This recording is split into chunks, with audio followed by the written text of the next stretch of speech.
Bueno, yo soy como todos los bolivianos, ¿no? He trabajado para comer, he trabajado en la mina, soy de la empresa minera unificada del Cerro de Potosí. Cuando cerraron la mina me transfirieron al Mutún. He estado un tiempo en San Vicente, en Esmoraca, en Telamayo, en Tupiza.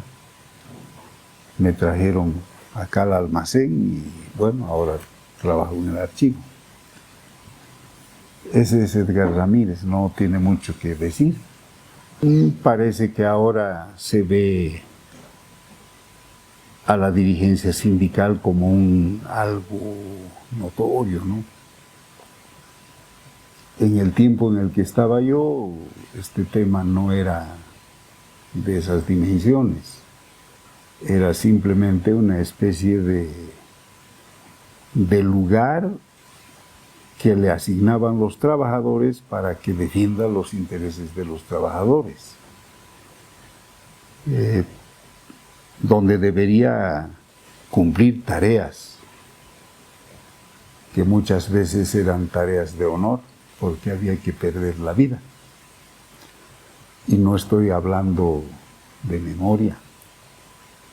Las dictaduras no tuvieron ningún miramiento en matar gente. Entonces, cuando hablamos nosotros de daño, no debemos referirnos solamente al hecho circunstancial del individuo, de la persona. El daño ha sufrido todo el país, porque ustedes creen que en esa incursión de esa noche, a esa casa que estaba ubicada en Miraflores y donde matan a varias personas, los vecinos estaban muriéndose de risa, no creen que estaban sobre espinas, no creen que los niños estaban llorando. Pero además las dictaduras generaron grandes daños al país. Y yo me acuerdo que con Banzer la universidad fue intervenida. Primero hay un general Obando, incursiona a la universidad con un grupo de los marqueses. Ellos son sacados, pero después el 71 es de nuevo retomada la universidad. Está cerrado 2 años. Esta historia se va a repetir el año 1980. La universidad es nuevamente tomada y es cerrada otra vez 2 años. Pero es más, los rectores son nombrados con decreto y son coroneles y generales. ¿No es verdad? Pero yo me pregunto, en este caso, ¿habrá sido dañado el rector que fue desconocido? Yo creo que no. ¿Cuántos estudiantes habrían que querían ingresar a estudiar en la universidad en esos años? Y esos jóvenes no han podido ir a estudiar nunca, porque yo no creo que hayan podido estar sin estudiar 4 años. Esos han tenido que ocuparse de algo. Entonces, ¿cuántos profesionales habrá perdido el país? ¿No es verdad? Entonces, esos daños se extendieron por todo el territorio nacional. Yo tengo en manos el decreto ley 7181. Está firmado por el general Barrientos y sus ministros. Y mire lo que dice. Artículo 1. Declárase zonas militares, aquellas en las cuales están ubicadas las empresas y establecimientos de la Comibol, todas las minas. Bien, zonas militares, zonas de guerra. Pero lo más grave es esto. Artículo 3. Quedan sometidas a la jurisdicción y a las disposiciones del Código Penal Militar todos los estantes y habitantes de las zonas militares declaradas en el artículo 1. Y cuando dice todos los estantes y habitantes declarados bajo jurisdicción del Código Penal Militar, no se está refiriendo solo a los mineros. Está metido ahí hasta el gerente de la empresa, los niños, las esposas de ellos. Porque aquí abajo dice que están prohibidos portar armas, etcétera, que me parece bien, pero dice caminar más de 3 personas. Caminaban entre 4 y ya caían en la jurisdicción del Código Penal Militar. Entonces, estos daños han sido generados de manera masiva en contra de la población boliviana. Si habría que hacer algún recuento, no hay que hacer un recuento como dice Marcelo Quiroga Santa Cruz cuando comparece ante el Senado norteamericano. Él es invitado para hablar de derechos humanos y él dice: yo no voy a hablar de las laceraciones de mi pueblo, voy a hablar de los derechos humanos en su verdadera dimensión. No puede haber la violación de derechos humanos más grave ni más grande, dice Marcelo, que aquel en el que un pueblo poderoso como es Estados Unidos someta a un pueblo débil como es Bolivia, y que para someterlo impone dictaduras sangrientas. Eso dice Marcelo en el Senado norteamericano. Yo pienso que eso está vigente en este momento, ¿o no? Es raro, parece raro, que recién el año 1944 la Federación de Mineros aparezca como organización sindical legalmente constituida. Muchos sostienen que con anticipación a ellos, los constructores, los carpinteros, se organizan, y no los mineros. Pero hay otras cosas más. Si usted revisa con un poco de detenimiento la legislación social, va a encontrar que el año 1914, por ejemplo, se establece el descanso dominical para todos los trabajadores bolivianos. Deben trabajar de lunes a sábado y descansar el domingo. Y ese decreto dice: con excepción de los trabajadores de las minas. Es decir, a los mineros que sigan trabajando como batasunas, domingo más. ¿Se imagina? Pero hay otras en este archivo. Sería bien que vengan a investigar.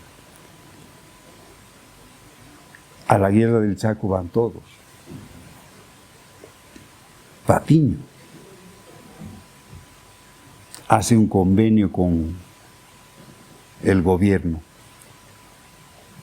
para que los mineros no vayan a la guerra del Chaco porque tienen que seguir trabajando.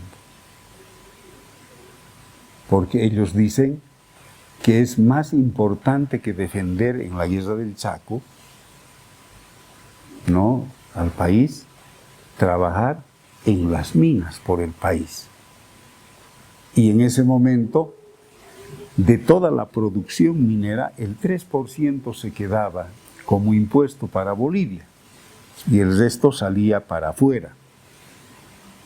Entonces, vuelvo yo a la pregunta: ¿cómo es que el sector minero, siendo el más aguerrido, el más antiguo de los trabajadores, recién el 44 porque hay que tomar en cuenta de que incluso cuando se descubre América,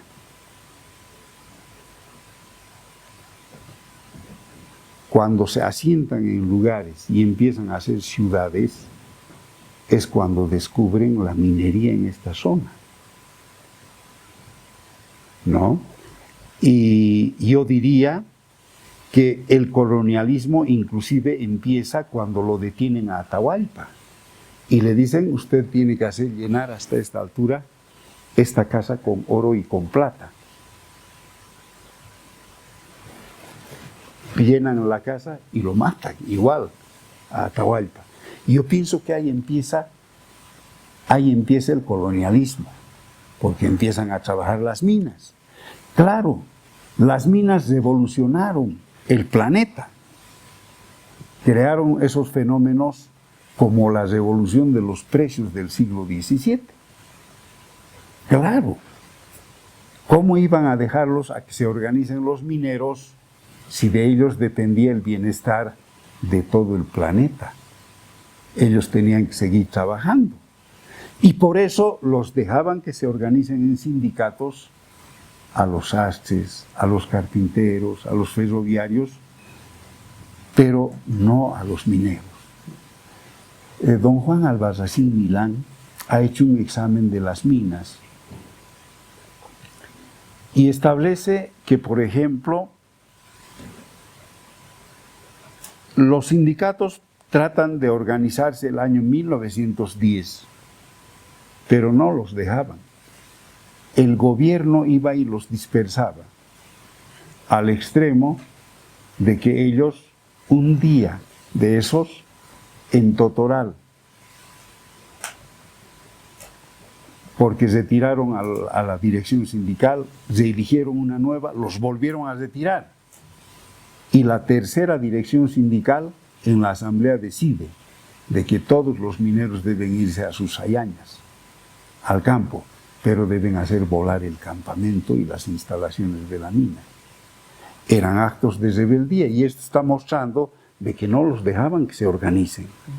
Y por eso cuando me dicen cuál es el hito más grande, el más importante de sus conquistas, para mí, la nacionalización de las minas.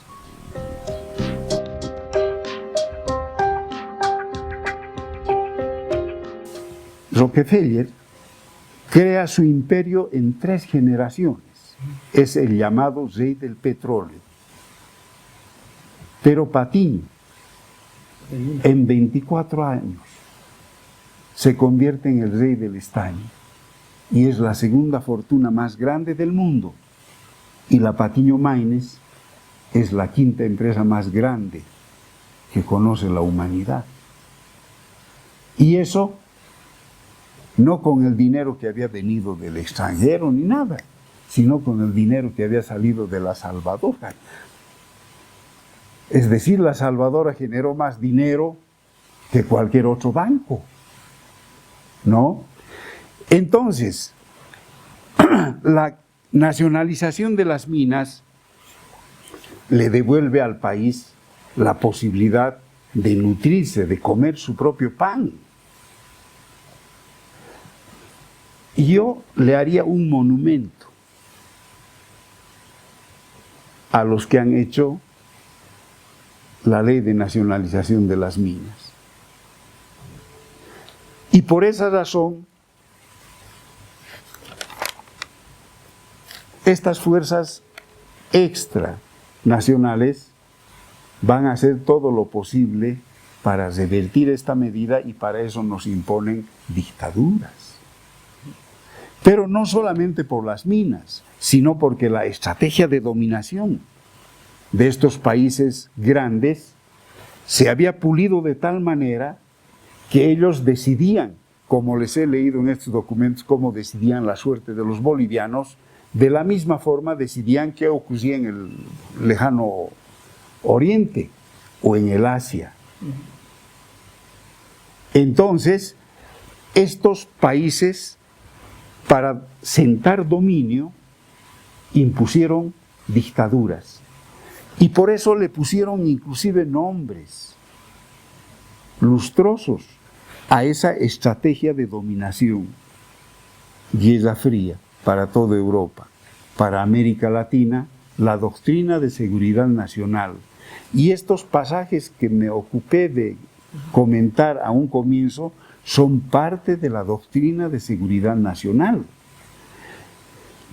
Por esa razón, los trabajadores, no solo mineros, sino los trabajadores de todo el país, van a defender esas sus conquistas y además el derecho de participar en política, que para nosotros tiene la cara, tiene el nombre de democracia. Y mire, ¿por qué la palabra democracia tiene identidad, tiene sexo, tiene la marca de quien la hace? La democracia del Goni no es la democracia del presente, ni se parece en nada a la democracia que se practica en las comunidades o en el sindicato minero. Por eso yo digo, tiene patente, tiene marca, tiene el rostro de quien la ejerce, ¿no? El año 1952, en el mes de enero, los bolivianos votaban solamente a aquellos que sabían leer y escribir, y los que tenían pililín. Las mujeres no. Las mujeres estaban excluidas, no podían votar. Pero además, aunque uno sepa leer, tenía que tener una determinada cantidad de ingresos. Y por eso solo el 3% de la población era la que elegía al presidente y a los ministros. ¿No es cierto? Entonces, después de que los mineros hacen esa insurrección, nacionalizan las minas, etc., las elecciones de 1956 se hace con el 3% de la población que solamente sabe leer y escribir, reducida a los que saben leer y escribir, y solo a los hombres, o a todos. A todos. Entonces, esta democracia tiene otra cara y no nos la regala el gobierno. La imponen desde abajo las masas. Entonces, la democracia de ellos no es igual que la democracia de nosotros. Yo haría dos consideraciones. La primera, aquellos que estuvieron con la dictadura y contra la democracia se han adueñado de las banderas del pueblo. Es decir, ahora ellos aparecen como demócratas. Se olvidaron que eran los que crecieron a la sombra de la dictadura, del dictador, ¿no? Y en este momento están pretendiendo adueñarse otra vez de nuestras reivindicaciones democráticas, pero para torcerlo, para convertirlo en una cifra, no en el ejercicio del poder, porque en este caso hay que tomar en cuenta de que cuando se hizo una nueva constitución, hay algunas características que se impusieron, ¿no? Eso de la descentralización, eso de las autonomías, etcétera, etcétera, no es simplemente un adorno. Se les ha entregado la posibilidad de decidir. Ahora ya no deciden en el Poder Ejecutivo lo que quiere y lo que debe hacer una población que está allá perdida. Esa población es autónoma. Y esa autonomía, en los hechos, está hablando de ejercicio del poder. Entonces, este ejercicio del poder de las masas del pueblo está queriendo ser torcido, porque se están adueñando de nuestras banderas. ¿no? Alguna vez a mí me dijeron, ¿y esa democracia por la que peleaban los mineros, practicaban en las minas? Claro que sí. Era el ejercicio de la democracia dentro del campamento que queríamos que se expanda por todo el territorio nacional y en cierto modo lo logramos. Pero no se hubiese logrado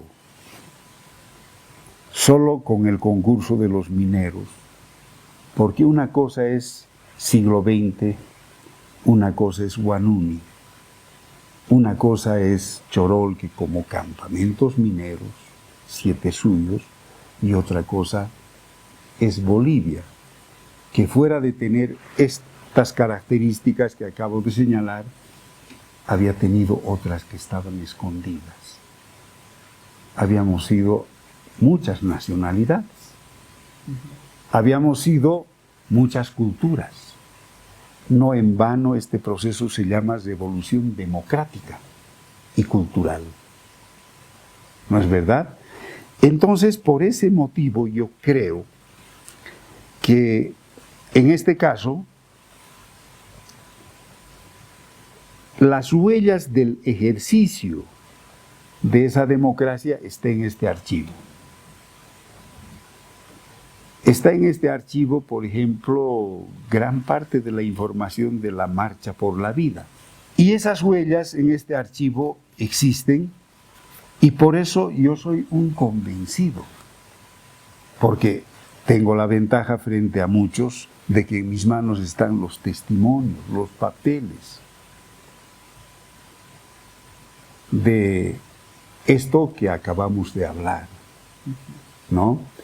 Yo he encontrado entre la documentación, por ejemplo, de don Víctor López, grado de instrucción, 2º curso de primaria, oficio labrador.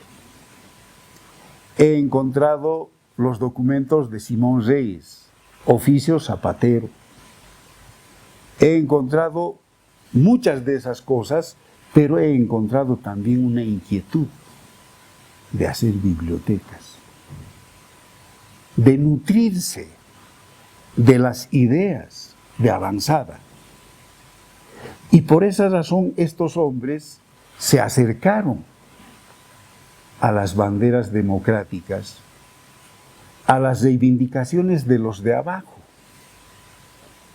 para pelear contra los de arriba. Y cuando digo arriba, no estoy hablando del poder ejecutivo, porque el poder en este caso no es el poder ese al que estamos nosotros acostumbrados a referirnos, sino a su base de sustentación, a la plata.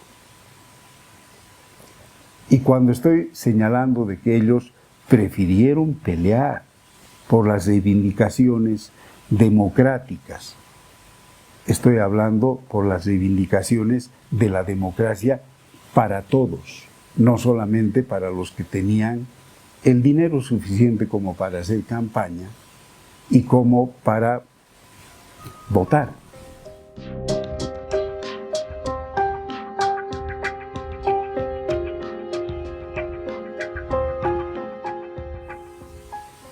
En lo que tiene que contribuir, y está emplazada a hacerlo, es en establecer la verdad. Porque de verdad el país ha perdido mucho, mucho. Yo diría exageradamente mucho, con la manipulación, en este caso, de quienes se sienten predestinados para ser los que manejen el poder, ¿no? Y que en definitiva esos intereses están muy ligados a los intereses antinacionales, ¿no? Además, la restitución de esa verdad no tiene que ser un paño de lágrimas, es decir, no tiene que ser aquello que por el que nosotros nos reunamos todas las fechas señaladas para llorar. De ese informe no tienen que salir deudos, o viudas, o viudos. Tienen que salir reivindicaciones para reconstruir el país. Esa ha de ser la verdadera restitución. Y por eso yo digo que hay que tomar mucha importancia, hay que darle al artículo 2 de la ley que crea la Comisión de la Verdad. Y ese artículo 2 dice, es para investigar el daño económico al país, los factores políticos, los factores geopolíticos, económicos, tecnológicos, que debe desde luego desembocar en los factores que, como dice este documento, existen víctimas. Pero yo creo que la gran víctima es el país con sus 10 millones de habitantes.